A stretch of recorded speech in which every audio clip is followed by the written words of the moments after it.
नमस्कार दोस्तों, मेरा नाम है भालचंद्र। ब्रह्मांड सिद्धेश्वर में आप सभी का स्वागत है। आज के इस वीडियो में हम चर्चा करेंगे सिंह राशि का फरवरी 2023 का संपूर्ण राशिफल।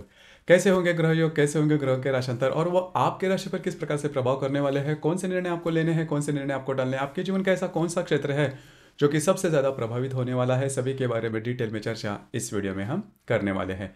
मेष राशि से मीन राशि तक की जो सभी 12 राशियां हैं, इन सभी 12 राशियों का फरवरी 2023 का राशिफल क्या होगा, इस विषय पर वीडियो अपलोड हो रहे हैं। आप इसका आनंद जरूर लीजिए। तो आज के इस वीडियो में हम चर्चा करेंगे सिंह राशि के बारे में। सबसे पहले हम चर्चा करेंगे आप ही के राशि का स्वामी रवि। तो जो ये रवि है, ये रवि आपके राशि का स्वामी है, जो कि आपके षष्ठ भाव में भ्रमण कर रहा है। और दिनांक 14 तारीख के बाद ये जो रवि है, ये रवि आपके सप्तम भाव में भ्रमण करेगा। तो यहाँ पर दो तीन बातें हैं जो कि जान लेना आवश्यक है। जैसे कि आपने देखा होगा कि पिछले 10-12 दिनों में आपका जो स्वास्थ्य है, इसमें छोटे मोटे उतार चढ़ाव आपने देखे होंगे। हालांकि आपकी जो राशि है, हेल्थ इश्यूज ज़्यादा नहीं रहते, अगर रहते भी है तो भी आप उस पर ज़्यादा ध्यान नहीं देते। लेकिन छोटे मोटे हेल्थ इश्यूज या फिर जो भी आपका कार्य क्षेत्र है, उससे रिलेटेड छोटे मोटे स्ट्रेस आपने देखे होंगे। लेकिन अभी उसके बारे में चिंता करने की बिल्कुल भी ज़रूरत नहीं है। 16-17 तारीख के बाद ये जो स्ट्रेस, टेंशन या फिर आपके फिजिकल मतलब आपके शारीरिक तौर पर जो भी प्रॉब्लम, कॉम्प्लिकेशन थे, छोटे मोटे भी क्यों ना हो, तो वो नॉर्मल होते हुए नजर आएंगे। उसी प्रकार एक जो बात है, उसमें थोड़ा सा बदलाव देखा जाएगा। अगर आप विवाहित हो तो आपके जो वैवाहिक जोड़ीदार है, वह आपके ऊपर थोड़ा सा हावी हो सकते हैं, बस यही बात है। लेकिन मोटे तौर पर अगर देखा जाए तो ये जो रवि का भ्रमण, अगर आप तुलना करते हो पिछले 15-20 दिनों से, तो वो दिनांक 16-17 फरवरी के बाद आपके लिए शुभ फलदायी साबित होगा। इसके बाद हम चर्चा करेंगे मंगल ग्रह के बारे में। अब ये जो मंगल ग्रह है, ये मंगल ग्रह आपके राशि का सबसे महत्वपूर्ण ग्रह है, क्योंकि ये आपके राशि का भाग्यश भी है और आपके राशि का चतुर्थश भी है। केंद्र कोण स्थान का अधिपति होने के कारण इसे राजयोग कारक ग्रह भी कहलाता है। अब ये जो मंगल है, ये मंगल आपके दशम भाव में भ्रमण कर रहा है। इसके बारे में आपने थोड़ा बहुत अनुभव किया होगा। पिछले करीबन 4-5 महीनों से जो भी आपका कार्य क्षेत्र है, उससे रिलेट कई जो बातें हैं वो आपके फेवर में नहीं थी। स्ट्रेस, टेंशन या फिर जैसा आप चाहते हो, अनुमान लगाते हो, उस प्रकार से बातें नहीं हो रही थी। जो भी आपके कार्य क्षेत्र में जो भी आपके सहकर्मी हैं, उनसे छोटी मोटी बातों को लेकर या फिर आपके जो वरिष्ठ हैं, उनसे भी छोटी मोटी बातों को लेकर तकरार हो रही थी। लेकिन अब जैसे मतलब ये पूर्णतः मार्गीय हो चुका है। अब ये आप जो आपका जो भी कार्य क्षेत्र है, वहाँ पर जैसे आपका व्यक्तित्व है या फिर जैसे आप अनुमान लगाओगे, उसी प्रकार से जो बातें हैं वो होते हुए नजर आएगी, जो कि काफ़ी अच्छी बात होगी। लेकिन छोटी मोटी बातों को लेकर जो सहयोगी है, उनसे स्ट्रेस, टेंशन आ सकता है, लेकिन इसके ऊपर ज़्यादा ध्यान नहीं देना। और दूसरी ज़्यादा महत्वपूर्ण बात, यदि मतलब पिछले 4-5 महीने का अनुभव से आपको लग रहा होगा कि आप जो कार्य क्षेत्र है उसे छोड़ दे, जो भी बातें प्रॉब्लम ज़्यादा बढ़ रही है उससे का कारण, लेकिन ऐसा निर्णय बिल्कुल भी नहीं लेना। अब जैसे कि आपका जो भी अनुमान है, उसी प्रकार से जो बातें हैं वो होती हुई नजर आएगी, जो कि आपके लिए काफ़ी ज़्यादा शुभ फलदायी साबित होगी। उसी प्रकार आपके काम के एप्रिसिएशन भी होगी। तो कुल मिला के देखा जाए तो इस महीने में मतलब ये जो मंगल आपके दशम भाव में भ्रमण करेगा, आपके लिए शुभ फलदायी साबित होगा। अगर आप जॉब चेंज करना चाहते हो तो उसके लिए भी ये जो कालावधि है फरवरी का, आपके लिए काफ़ी ज़्यादा फेवरेबल साबित होगा। इसके बाद हम चर्चा करेंगे बुध ग्रह के बारे में। अब ये जो बुध ग्रह है, ये बुध ग्रह आपका लाभेश भी है और धनेश भी है, मतलब महत्वपूर्ण धन भाव का स्वामी है, जो कि आपके पंचम भाव में भ्रमण कर रहा है। दिनांक 8 तारीख के बाद यह आपके षष्ठ भाव में भ्रमण करेगा और 8 तारीख के बाद करीबन पूर्ण जो यह महीना है, मतलब यह महीना 28 तारीख का है, तो यह जो बुध है वो आप ही के षष्ठ भाव में भ्रमण करेगा। 28 तारीख के बाद यह आपके सप्तम भाव में भ्रमण करेगा। तो यहाँ पर जो आपका मूल स्वभाव है कि आपके राशि जो है खर्च ज़्यादा करती है, जो भी किसी भी मामले में, क्योंकि आपकी जो राशि है वो ऊंचे लोग ऊंची पसंद जिसे हम कहते हैं, उसी प्रकार की है। मतलब जो भी खरीदी करना है, जो भी बात चाहिए, तो वो थोड़ा स्टैंडर्ड होना चाहिए, उसमें थोड़ा स्टेटस होना चाहिए। तो इसी के कारण इस महीने में आपके जो खर्चे हैं वो ज़्यादा हो सकते हैं, तो खर्चों के ऊपर थोड़ा सा ध्यान देना आवश्यक है। उसी प्रकार होगा क्या कि आपकी जो बचत होगी वो थोड़ी कम होगी, आपकी आय होगी वो तो नॉर्मल रहेगी, आय के बारे में कोई प्रॉब्लम नहीं आएगी। लेकिन आपके खर्चे ज़्यादा होने के कारण जो पैसे का जो शेड्यूल है वो आप नहीं बैलेंस कर पाओगे। बस आपको इसी के ऊपर थोड़ा सा ध्यान देना होगा। इस संपूर्ण महीने में आपके जो खर्चे हैं उस पर नियंत्रण रखना आवश्यक होगा। इसके बाद हम चर्चा करेंगे गुरु ग्रह के बारे में। यह गुरु जो ग्रह है, यह गुरु ग्रह भी आपके राशि के लिए सबसे महत्वपूर्ण है ग्रह है। यह आपका पंचमेश भी है, यह आपका अष्टमेश भी है। जो कि आपके अष्टम भाव में स्वयं के राशि में भ्रमण कर रहा है, मीन राशि में। अब यहाँ पर 2-3 बातें हैं, उसके ऊपर थोड़ा सा ध्यान देना आवश्यक है कि आपको ईजी मनी, मतलब पिछले 2-3 महीने में आपने देखा होगा ईजी मनी के मामले में किसी भी प्रकार के प्रॉब्लम कॉम्प्लिकेशंस आपको देखने नहीं मिले थे, और इस महीने में भी इसी प्रकार की जो बातें हैं वो होती रहेगी। और दूसरी इंपॉर्टेंट बात इसमें देखी जाएगी कि अगर आप किसी के रिलेशनशिप में हैं तो उनके साथ जो हार्मनी है वो बहुत अच्छी देखी जाएगी, उसमें किसी भी प्रकार के प्रॉब्लम कॉम्प्लिकेशंस आपको देखने नहीं मिलेंगे। उसी प्रकार अगर आप शेयर मार्केट में ट्रेड करते हो तो कुछ अच्छे लाभ वगैरह भी मिल सकते हैं, ऐसे लाभ जिसके बारे में आपने सोचा नहीं था, या फिर ऐसे अनुमान जिसके बारे में आप खुद भी कॉन्फिडेंट नहीं थे, तो इस वजह से आपको कुछ अच्छे लाभ वगैरह मिल सकते हैं। तो ये जो गुरु का भ्रमण आपके अष्टम भाव में स्वयं के राशि में होगा वो आपके लिए बहुत ही ज़्यादा शुभ फलदायी साबित होगा। तो पैसे के मामले में ज़्यादा कुछ सोच विचार करने की ज़रूरत नहीं है। उसी प्रकार जो विद्यार्थी वर्ग है उनके लिए भी ये जो संपूर्ण महीना है वो काफ़ी अच्छा चलेगा, मतलब जो भी आप अनुमान लगाओगे उसी प्रकार से आपकी जो शिक्षा है, उसी प्रकार से आपकी जो गोल्स है वो अचीव होते हुए नजर आएंगे।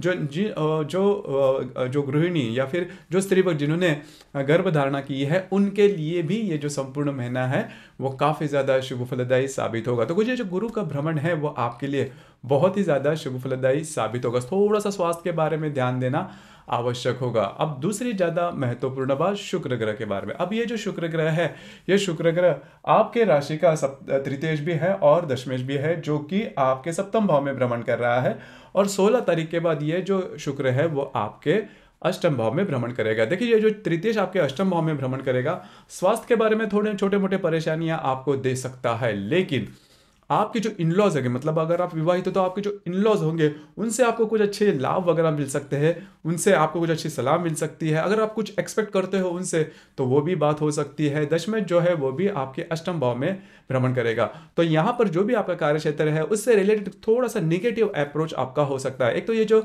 दशमेश है शुक्र जो कि आपके अष्टम भाव में भ्रमण करेगा, और दशम भाव में मंगल का भी भ्रमण है, तो इस वजह से होगा क्या कि जो भी आपका कार्य क्षेत्र है उससे रिलेटेड छोटे मोटे निगेटिव एस्पेक्ट है वो आपके मन में आ सकते हैं। बस इसी से थोड़ा सा दूर रहना, क्योंकि बहुत बड़े प्रॉब्लम आपको नहीं आएंगे, लेकिन आपकी जो राशि है वो निर्णय भी बहुत जल्दी ले लेती है और सिंगल हैंडेडली ले लेती है। लेकिन आपको इस महीने में इसी के ऊपर थोड़ा सा ध्यान देना होगा, क्योंकि पैसे के मामले में कोई प्रॉब्लम आपको नहीं आएगी, लेकिन यदि आप कोई निर्णय आपके कार्य क्षेत्र के बारे में लेते हो तो उससे थोड़ा सा बचकर रहना आवश्यक होगा। इसके बाद हम चर्चा करेंगे शनि ग्रह के बारे में। अब तक जो शनि था पिछले करीबन 2-2.5 साल से वो आपके षष्ठ भाव में भ्रमण कर रहा था, लेकिन ये अभी जो शनि है वो आपके सप्तम भाव में स्वयं के राशि में भ्रमण करेगा। एक तरह से देखा जाए तो ये शुभ फलदायी भी है, क्योंकि आपके जो वैवाहिक जोड़ीदार होंगे वो उनसे और उनमें और आप में काफ़ी ज़्यादा हार्मनी इन दिनों में देखी जाएगी। मतलब करीबन 2025 मई तक ये जो शनि है वो आपके सप्तम भाव में भ्रमण करेगा, तो इस लिहाज से देखा जाए तो इसके जो परिणाम होंगे वो काफ़ी ज़्यादा महत्वपूर्ण शुभ है। और वैसे भी आपने देखा होगा कि आप में और आपके जो वैवाहिक जोड़ीदार है उनमें छोटी मोटी बातों को लेकर तकरार प्रॉब्लम कॉम्प्लिकेशन होते हैं, और उसकी जो जड़ है उसकी जो वजह है वो काफ़ी मायनों में आप ही होते हो, क्योंकि आपकी जो राशि है थोड़ी सी कमांडिंग है, थोड़ी सी कभी कोई एरोगेंट हो जाती है, आपकी जो वाणी है वो भी काफ़ी तीखी हो जाती है, जिस वजह से छोटे मोटे प्रॉब्लम कॉम्प्लिकेशंस आप दोनों में चलते रहते हैं। लेकिन आने वाले 2-2.5 सालों में ये जो बातें हैं वो काफ़ी मायनों में नॉर्मल हो जाएगी, जिसकी वजह से पति पत्नी का जो सुख है वो आपको काफ़ी अच्छे तरीके से मिल सकता है। तो कुल मिलाकर ये जो शनि का भ्रमण है वो भी आपके लिए शुभ फलदायी साबित होगा। उसी प्रकार राहु और केतु के बारे में अगर देखा जाए तो जो राहु है वो आपके भाग्य भाव में भ्रमण कर रहा है, और जो केतु है वो आपके तृतीय भाव में भ्रमण कर रहा है। लेकिन राहु और केतु के साथ किसी अन्य ग्रहों के महत्वपूर्ण ग्रह योग न होने के कारण किसी भी प्रकार के उनके कारण कोई प्रॉब्लम कॉम्प्लिकेशन आपको देखने नहीं मिलेगी। तो यहाँ पर अगर आप देखते हो तो ये जो आपकी जो राशि है उसमें सबसे ज़्यादा महत्वपूर्ण ग्रह जो है वो आपके सप्तम भाव में दिखाई दे रहे हैं और आपके अष्टम भाव में। तो जो आपके वैवाहिक जोड़ीदार है, जैसे मैंने कहा कि जो रवि है वो आपके सप्तम भाव में भ्रमण करेगा शुरुआत में, जो मैंने कहा 16 तारीख के बाद, तो वहां पर आपके जो वैवाहिक जोड़ीदार वो थोड़ा हावी हो सकते हैं, जिसको जो छोटे मोटे बातों के लेकर प्रॉब्लम हो सकते हैं। दूसरी ज़्यादा महत्वपूर्ण आपको स्वास्थ्य के बारे में थोड़ा ध्यान देना होगा। तो कुल मिलाकर देखा जाए तो बहुत बड़ी प्रॉब्लम या कॉम्प्लिकेशन आपके राशि के लिए नहीं है, तो टेंशन लेने की बात नहीं। सिर्फ आपको एक ही चीज़ पर ध्यान देना होगा, जो भी आपका कार्य क्षेत्र है, मतलब अगर आप नौकरी करते हो या फिर व्यवसाय करते हो, आपके मन में काफ़ी ज़्यादा विचार आ सकते हैं कि ये जो व्यवसाय है वो उससे कुछ नया किया जाए, उसमें कुछ नई बातें जो है वो ऐड किए जाए, रिस्क ली जाए। इन बातों से थोड़ा सा बचिए। अगर आप नौकरी करते हो तो आप लग सकता है कि जो भी आपके यहाँ पे काम करने वाले जो सहयोगी उनसे आपको थोड़ा स्ट्रेस आ रहा है, जो वरिष्ठ है उनसे के साथ लड़ाई झगड़ा हो रहा है, और पिछले करीबन 3-4 महीनों का आपका एक्सपीरियंस भी वही होगा। लेकिन उसके ऊपर आने वाला जो समय है उसके बारे में ज़्यादा, भविष्य के बारे में ज़्यादा स्ट्रेस नहीं लेना, क्योंकि भविष्य में जाके ये जो बातें हैं वो काफ़ी नॉर्मल हो जाएगी। तो बिल्कुल भी कोई गलत निर्णय नहीं लेना आपके करियर के मामले में। कुल मिला के देखा जाए, मोटे तौर पर अगर देखा जाए तो ये जो महीना है वो आपके लिए ठीक ठाक रहेगा। पैसे के मामले में प्रॉब्लम कॉम्प्लिकेशंस आपको देखने को नहीं मिलेंगे। और जो गृहिणी वर्ग है उनके लिए भी, अगर उनके बारे में भी अगर देखा जाए तो उनके और उनके घर के जो लोग हैं, खास करके इनके जो वैवाहिक जोड़ीदार है, जैसे कि शनि आपके सप्तम भाव में भ्रमण कर रहा है, कोई बड़ी दिक्कत या प्रॉब्लम आपको नहीं देखने को मिलेगी। इसी प्रकार इसके बाद हम चर्चा करेंगे ग्रह योगों के बारे में। अब ग्रह योगों के बारे में देखा जाए तो दिनांक 4 तारीख को रवि और हर्षल का केंद्र योग होने जा रहा है। हर्षल जो कि आपके भाग्य भाव में भ्रमण करेगा, उसके साथ आपके षष्ठ भाव का जो रवि है वो केंद्र योग करने जा रहा है। यहाँ पर दो बातें हैं वो थोड़ी सी ध्यान में लीजिए। हालांकि ये जो ग्रह योग 4 तारीख को होने जा रहा है, तो 3 और 4 तारीख को आपको स्वयं के स्वास्थ्य के बारे में ध्यान देना होगा। आपको आपका जो मेंटल स्ट्रेस है उसे भी अच्छी तरीके से टैकल करना होगा। मतलब कभी कभी होता क्या कि भावना में बहकर अब बहुत ज़्यादा एरोगेंट हो जाते हैं, उससे बचना होगा। खास करके ये जो बात है, जो भी आपका कार्य क्षेत्र है वहां पर आपके लिए प्रॉब्लमेटिक हो सकती है, बस स्वयं पर कंट्रोल करना आवश्यक होगा। उसी प्रकार दिनांक 5 तारीख को मंगल और शुक्र का केंद्र योग भी होने जा रहा है। मंगल जो कि आपके दशम भाव में भ्रमण कर रहा है, उसके साथ आपके सप्तम भाव का जो शुक्र है वह केंद्र योग करने जा रहा है। तो जो आपकी जो वैवाहिक जोड़ीदार उनके साथ छोटी मोटी बातों को लेकर तकरार हो सकते हैं। हालांकि इसका जो बहुत बड़ा प्रभाव आपके रूटीन लाइफ पर देखने को नहीं मिलेगा, लेकिन छोटी मोटी बातें हैं वो आप अनुभव कर सकते हो। उसी प्रकार दिनांक 16 तारीख को रवि और शनि की युति होने जा रही है कुंभ राशि में आपके सप्तम भाव में। अब ये जो पर्टिकुलर एस्पेक्ट है वो आपके लिए बहुत महत्वपूर्ण है, क्योंकि सप्तम भाव में रवि जो कि आप ही की राशि का स्वामी है, और जो शनि आपका षष्ठेश और सप्तमेश भी है, दोनों की जो युति है वो आपके सप्तम भाव में होने जा रही है। तो आप में और आपके जो वैवाहिक जोड़ीदार है उनमें जमकर कोई बात हो सकती है। बहुत ज़्यादा एक्सट्रीम पर नहीं जाएगी, क्योंकि यदि आपके at the back of mind ये बात आपको पता है कि इससे जो प्रॉब्लम है बढ़ सकती है, तो थोड़ा सा खुद पर संयम रखना आवश्यक होगा। अब इसका दूसरा भी जो भाग है, आपको स्वयं के स्वास्थ्य के बारे में भी ध्यान देना होगा। तो ये जो रवि शनि का ये जो संपूर्ण महीना है उसमें योग के बारे में अगर देखा जाए तो रवि शनि का जी युति आपके सप्तम भाव में दिनांक 16 तारीख को होने जा रही है। बस आपको उसी के बारे में फोकस करना होगा। तो 15, 16, 17 इन 3 दिनों में आपको स्वयं पर संयम रखना बहुत ही ज़्यादा आवश्यक होगा। जो भी आपका कार्य क्षेत्र है वहाँ पर से भी छोटी मोटी बातें जो है स्ट्रेस आपको दे सकती है, अच्छी तरीके से उसे टैकल करना आवश्यक होगा।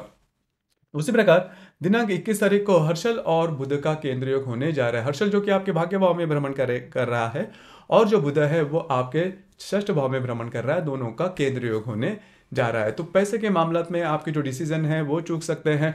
जो भी आपका कार्य क्षेत्र है वहाँ पर डॉक्यूमेंटेशन के बारे में प्रॉब्लम कॉम्प्लिकेशन हो सकती है, या फिर आपके उम्र से जो छोटे व्यक्ति हैं उनसे छोटी मोटी बातों को लेकर तकरार हो सकती है, जिसका जो खामियाज है वो आपको भुगतना पड़ सकता है। हालांकि बहुत बड़ा स्ट्रेस नहीं होगा, लेकिन जो बातें हैं वो छोटी सी बातों से ही शुरुआत हो जाती है, तो उसी के ऊपर आपको थोड़ा ध्यान देना आवश्यक होगा। उसी प्रकार दिनांक 22 तारीख को बुध और मंगल का त्रिकोण योग होने जा रहा है। अब ये जो बुध आपके षष्ठ भाव में भ्रमण करेगा, उसके साथ आपके दशम भाव का जो मंगल है वह त्रिकोण योग करने जा रहा है। अब ये जो ग्रह योग है बहुत ही महत्वपूर्ण और आपके लिए काफी ज्यादा शुभ फलदायी साबित होगा। एक तो जो मंगल है वो आपके राशि के लिए राजयोग कारक है, जो कि आपका भाग्येश भी है, चतुर्थेश भी है, और जो बुध है वो आपका लाभेश भी है और आपका द्वितीयेश भी है। तो जो महत्वपूर्ण जो स्थान के जो मालिक है उनका त्रिकोण योग यानी कि शुभ योग होने जा रहा है दिनांक 22 तारीख को। तो इसके बहुत अच्छे परिणाम आपको मिल सकते हैं पैसे के मामले में या फिर करियर के मामले में। जो व्यक्ति जॉबलेस है उनको जॉब वगैरह मिल सकती है। अगर आप अपने बिजनेस में कोई नया कुछ करना चाहते हो तो उसके संदर्भ में कुछ नई अपॉर्चुनिटी आपके सामने आ सकती है। पिछले कई दिनों से अगर आप ढूंढ रहे हो कि जॉब या फिर अलग से जॉब या फिर अच्छे इनकम सोर्सेस, तो उसके बारे में भी कुछ अच्छे नए आइडियाज आपके सामने आ सकते हैं, जो कि भविष्य में जाके आपके लिए पॉजिटिव भी हो सकते हैं। तो कुल मिला के देखा जाए तो ये जो बुध मंगल का त्रिकोण योग आपके षष्ठ और दशम भाव से में होने जा रहा है, आपके लिए बहुत ही ज्यादा शुभ फलदायी साबित होगा। तो करीबन 21, 22, 23, 24 इन 3-4 दिन में आपको इसके बारे में कुछ अच्छे अनुभव आ सकते हैं। उसी प्रकार इस महीने की जो पूर्णिमा है वो 5 तारीख को है और जो अमावस है वो 20 तारीख को है। पूर्णिमा और अमावस के दिन होता क्या है कि रविचंद्र का जो आकर्षण होता है पृथ्वी के प्रति वो काफ़ी ज़्यादा होता है। इस वजह से हमारी जो भावनाएं होती है वो काफ़ी ज़्यादा तीव्रतम हो जाते हैं और भावनाएं में बहकर कभी कभी हम गलत निर्णय भी ले लेते हैं। बस आपको उसी के ऊपर थोड़ा सा ध्यान देना होगा। लेकिन मोटे तौर पर अगर देखा जाए तो बहुत बड़ी प्रॉब्लम वाली बात नहीं है। सिर्फ एक जो बात है, दो बातें हैं हालांकि, जो भी आपका कार्य क्षेत्र है उससे रिलेटेड कोई एक्सट्रीम निर्णय नहीं लेना और स्वयं के स्वास्थ्य के बारे में थोड़ा ध्यान देना आवश्यक होगा। तो दोस्तों, ये था सिंह राशि का सन 2023 फरवरी का संपूर्ण राशिफल। आपको ये राशिफल कैसे लगा, आपने किस प्रकार से अनुभव किया, नीचे कमेंट बॉक्स में जरूर कमेंट करना। और अपना जो चैनल है ब्रह्मांड सिद्ध एस्ट्रो, इसे भी लाइक शेयर और सब्सक्राइब जरूर करना। धन्यवाद।